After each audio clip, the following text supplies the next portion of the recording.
Hey everyone, this is Michelle from Performance High, and welcome to Wednesday's Live. It's 1 o'clock, time for today's live, and I am talking today about a concept which maybe you have experienced. Oh, there go my notes. Let me put something over the top of these. I'm outside today, so it's just really nice outside. I thought I'd do this out here for a change. But maybe you've experienced this scenario. You go on vacation, which I did last week, and it was awesome. Had a great time. And then you come back from your vacation and you feel like you need another vacation, a vacation from the vacation. So I wanted to talk about that today. I mean, I really feel that this week. And I have some information that verifies that that's exactly the right feeling, that I'm not making it up. But I wanted to talk about that concept and kind of go through some of the information that I have from my my Oura Ring, which gives me a readiness score and tracks all my heart rate and information. So it's kind of interesting, and it totally validates this feeling of, oh my gosh, I just feel like I need a whole nother vacation to recover from my vacation.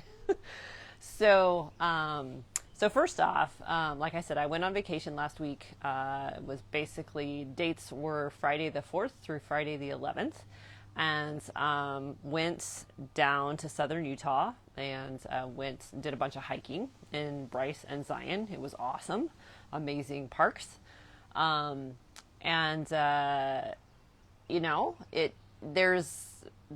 mean, you feel like you get rested, right? Because you're out of your routine, and I wasn't thinking about work, and it was really enjoyable and relaxing, and you're doing fun stuff, and it just all feels awesome.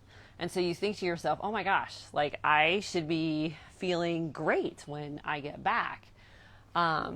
And yet you get back and you sort of get into your regular work week. And at least for me this week, I felt fatigue, tired. Workouts are really bad. And actually, I haven't worked out very much just because of the way I feel. And so it just has this sense of, oh my gosh, like I need a whole nother vacation to recover from my vacation. So what are some of the reasons why? I mean, if it's so relaxing and so awesome, why do we feel that way? Well, a couple things from my standpoint.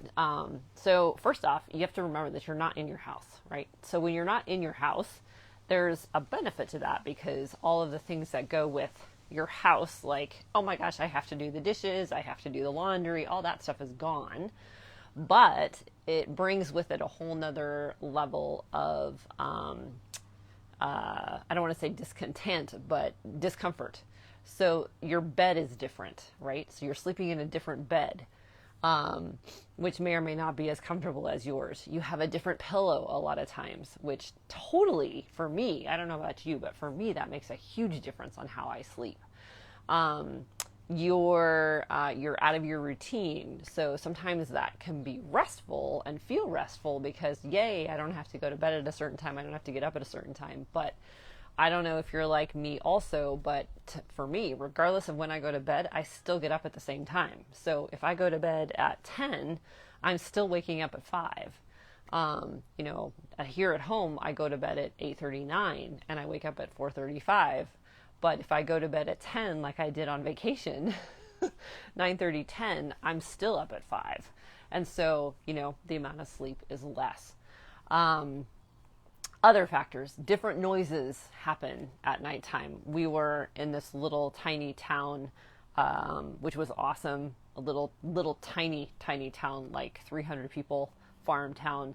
And you think, oh my gosh, it's going to be so quiet at night. But there were roosters crowing and donkeys braying and cows mooing and horses neighing, and all that stuff's awesome.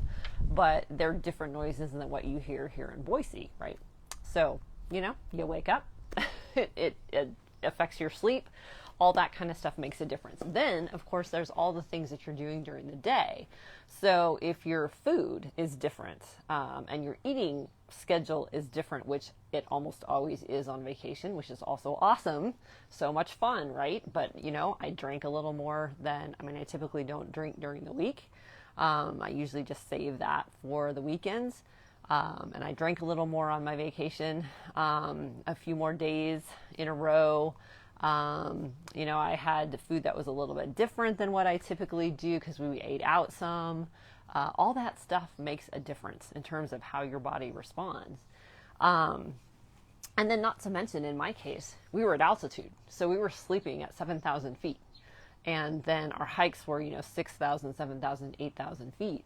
And that stuff makes a huge difference. So what I wanted to share with you was not only just some of those kind of things, but just some of the information that my Oura Ring collects, because my Oura Ring tracks heart rate, it tracks heart rate variability, it tracks respiratory rates, it tracks body temperature, it tracks how much you sleep, how much you exercise, and then it puts all that information into a cumulative score, which is called your readiness score. Super awesome. And the cool thing is that all those things that I was feeling this week about being fatigued and tired are totally showing in the data. So, hey, Yetza, thanks for coming in.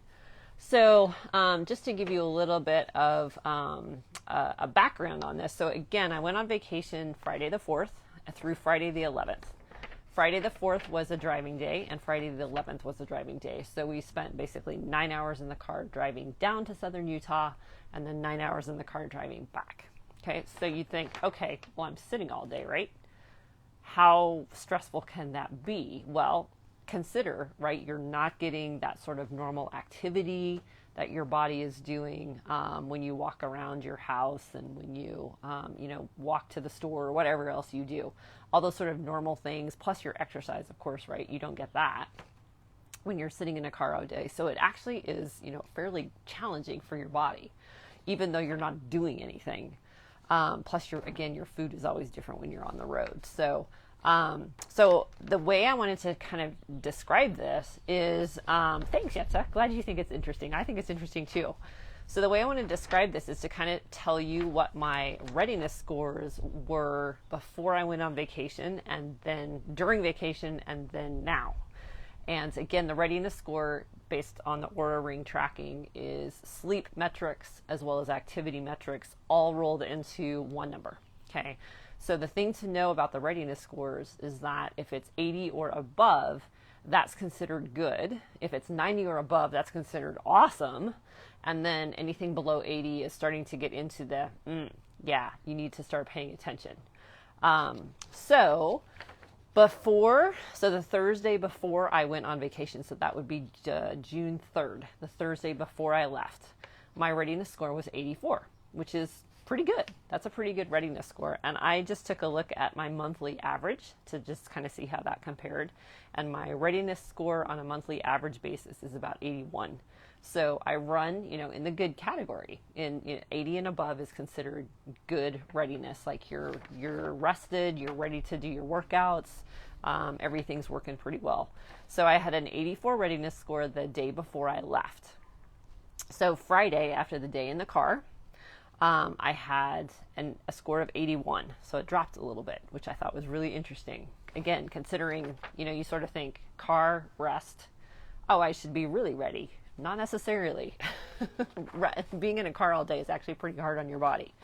So then we slept Friday night for the first time at 7,000 feet. So here comes the altitude. Okay. So my readiness score on Saturday was 74. So it dropped from Thursday to Saturday, basically a car ride and sleeping at altitude. It dropped 10 points. Okay. So it came down significantly. I hadn't done any workouts yet. Like this was just sitting in a car and sleeping. Okay. At altitude. So then we started hiking. Okay. And we did a bunch of hikes. Awesome. Gosh, it was gorgeous. Bryce, Zion, absolutely just spectacularly gorgeous. If you haven't been there, go. They're just phenomenal. Did all kinds of hikes. It was great.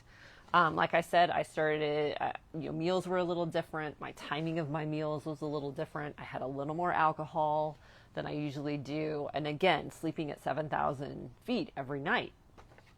So then by Friday, the next Friday, the week goes and I don't give you all the scores, but they're in the 70s. Okay. So all of them are in the 70s throughout the week. By the time I get back, to Friday, a week So that's the whole week passed. So I went Friday the 4th, I came back Friday the 11th. So a whole week of vacation. That readiness score on Friday was the 11th was 73. So still pretty low. Get this, on Sunday, so this is now I'm back home. I slept at home Friday night. Saturday was the day of, just kind of doing laundry and going grocery shopping and all those things that you have to do the day after you get back from vacation, right? Sleeping in my own bed, I thought to myself, oh, my readiness scores are going to pop right back up. Guess what? No, 71. It came down even more. And then, get this, on Tuesday, so this is Friday, Saturday, Sunday, Monday, 4 days after I got back from vacation, my readiness score was 69. So that was yesterday. It was 69. My heart rate was high. My heart rate variability was quite low. And my body temp was up. And I tried to work out on Monday, actually, and felt terrible. Like it was a really yuck workout. So the scores are still coming down. This is after being back from vacation. So I think that's really interesting. I think, that the toll of a vacation, we think to ourselves, oh, it's vacation. We're going to get all rested and awesome. Well, your ability to recover, because all these things are different in your vacation than you normally do, pulls things down, and then it obviously takes a fair amount of time on the other side of your vacation to get back to feeling good again. So I'm really curious to see through this week how my readiness scores go. Are they going to continue to go down, or are they actually going to start creeping back up again? I'm hoping that's the case. So again, just to kind of give you sort of an overview picture, my monthly average of my readiness score typically runs, that's 81. So that's good. It's a good score. And then my lowest heart rate on an average for the month is 42 beats per minute. So since vacation, I took the time frame of June 4th to now, to June 16th, and I did averages on those numbers, and my readiness score is 77, so that's significantly lower than 81, right, which was my previous average. And then my low heart rate is 44, which is, 2 beats higher than 42. That doesn't seem like it's significant, but it is. Those kind of things are significant, because that basically says that, your body's working harder than it usually does in order to, keep things going. So, so basically, if you feel when you come back from vacation like you are dragging butt and you're not feeling all that peppy and that comment like I need a vacation from my vacation, you're absolutely right. That's exactly what the numbers show. So basically, the little takeaway for me is I got to keep making sure that I'm on top of my sleep as best I can be. So really paying attention to sleep, really paying attention to my nutrition this week, and then trying to keep stress levels really low, and then keep my workouts really light, because there's no point in doing heavy workouts right now if I'm not essentially ready to do them, because that leads to overtraining. So I hope you all found this interesting. I found this incredibly fascinating, just to see the numbers and to have that feeling of fatigue that I have sensed substantiated. So anyway, thanks for watching, folks. I hope that you enjoyed this. If you know anybody who would benefit, please share it with them. Hit the like button, and I look forward to seeing you next week, Wednesday at 1 o'clock for another live. Have a great day. We'll see you soon. Bye.